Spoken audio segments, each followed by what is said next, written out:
we were talking to Laura Jones just for a minute or two, and we decided to just kind of, okay, let's end it now because we don't have time to get into it. She's co-founder of All About the Animals, and we're talking about LA County animal shelters.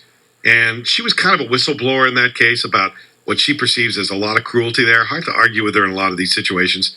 And we've been hearing, Laura, that things are getting a little bit better.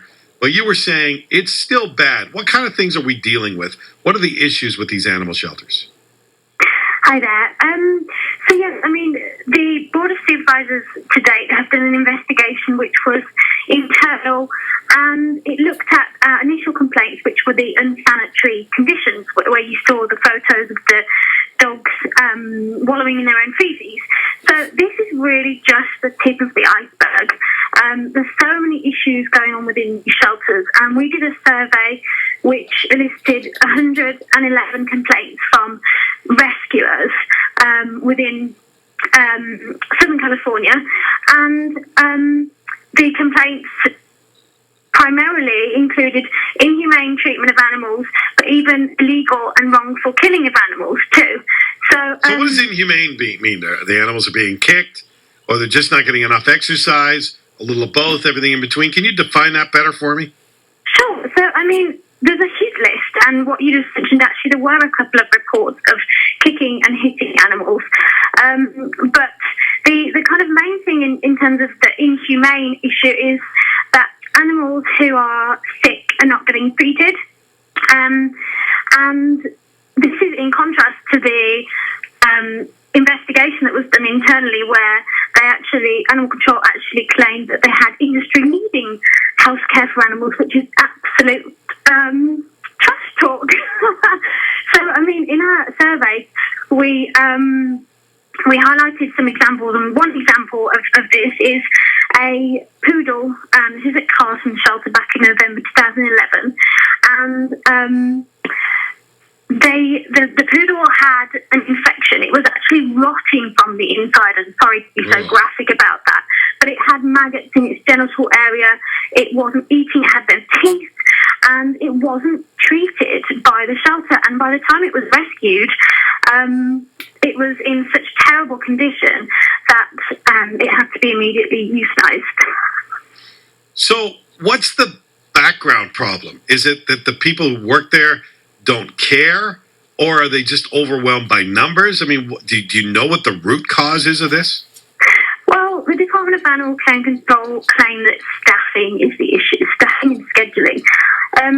Now, Marcia Mader, who runs the department, has been in power since 2001, and we believe that this is just an excuse. Yes, staffing could be improved, but that is not the crux of the problem. The problem lies with the management, and it's a culture that has been going on for years, a culture led by fear, and that applies to the staff, and that applies to rescue groups. So rescue groups speak out against the poor treatment of the animals. They have their adoption rights taken away from them. Rescue groups are petrified of talking and speaking out about the atrocities, because the power is with the Department of Animal Care and Control. And again, with staff members, if they report complaints, they get penalised. Also, there's something called free waste therapy. That's an internal firm within the Department of Animal Care and Control, and if they have a whistleblower, they just transfer them to a shelter where it's out, very far away from them, and then making it inconvenient for them. And this has actually come up because there's an ongoing case against the Department of Animal Care and Control which alleges neglect and fraud. So can I stop you there, Laura? This is Laura Jones of All About the Animals. Yeah, I just kind of assume that the people who work in these shelters are animal lovers. That's why they're there. Why else would you want to do the job? But it doesn't sound like that's true in some cases. No. You got civil servants. That's the job they have. And it's not about the fair and kind treatment of animals that, sometimes many times, these animals are going to have to be put down. But in the meantime, they could be treated better. So is that the part of the problem, that not everybody goes there with the right intentions? I think, for the that it is, I guess, it's relatively well paid. I mean, Marsha Maida herself, and I know obviously Cleveland isn't the vital staff, but Marsha Maida earns well over $200,000 a year to do a terrible job for the taxpayers in running the shelters. You know, I was at, when we were looking for we have a rescue shepherd named Sammy, and she's a beautiful dog, and we're happy we rescued her. And we went to some of the LA County, the one downtown LA, and it, you know, other than the first smell when you walk in, it actually seemed pretty good. I mean, I didn't see anything that made me cringe. Was this LA City or LA County? Yeah, I'm not sure. I guess that's the honest answer. So LA City shelters are known to be more progressive than LA County. It's the LA County shelters where there's a lot more issues.